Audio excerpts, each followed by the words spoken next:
জগন্নাথের মাসির বাড়ি ৭ই জুলাই রবিবার দুপুরে চিরাচরিত নিয়ম মেনে বালুরঘাটের রথতলার ঐতিহ্যবাহী ১২৭ বছরের প্রাচীন রথযাত্রার রথ চকভবানী ঘোষপাড়ার ঘোষবাড়িতে এসে পৌঁছালো।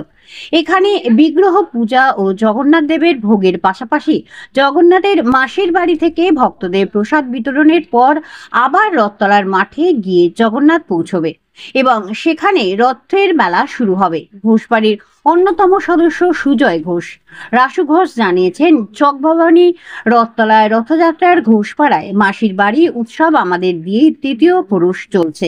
আমাদের পূর্বপুরুষ লক্ষ্মীনারায়ণ ঘোষ ও রামহরি ঘোষ এবং সেবায়িত নীলকান্ত মুখার্জির সময় থেকে শুরু হয়েছে।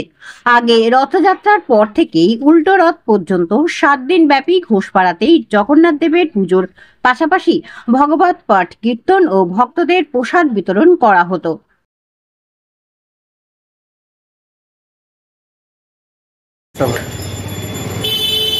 কত বছর ধরে আর কি হচ্ছে? ১২৭ বছর ধরে হচ্ছে।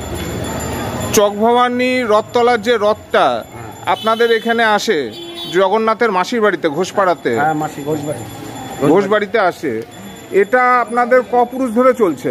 আমরা চলছে তৃতীয় প্রজন্মের, আমরা এখানে যারা দাঁড়িয়ে আছি তৃতীয় প্রজন্মের আমরা উত্তরাধিকাররা এই অনুষ্ঠান করছি অনুষ্ঠিত প্রতি বছর। এই প্রথা কে শুরু করেন আপনাদের পূর্বপুরুষদের? তার নাম কি? দাদুরা লক্ষ্মীনারায়ণ ঘোষ, রামহরি ঘোষ এবং এখানকার চকভবানী এলাকার আরও গণ্যমান্য ব্যক্তি নীলকান্ত মুখার্জি আমাদের কুলপুরোহিত ছিলেন এবং আরও এখানকার নাগরিকবৃন্দ যারা ছিলেন তারা মিলে করেছেন। কি হয় এই রথযাত্রার দিন এখানে আপনাদের এখানে মাসির বাড়িতে যে আসে কি হয়?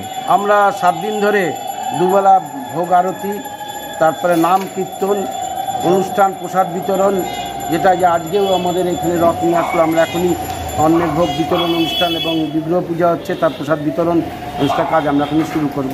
পূজা শেষ হলেই প্রতিবারের না, এবারও আমাদের এখনই শুরু হবে। আপনার নাম? সুজয় ঘোষ।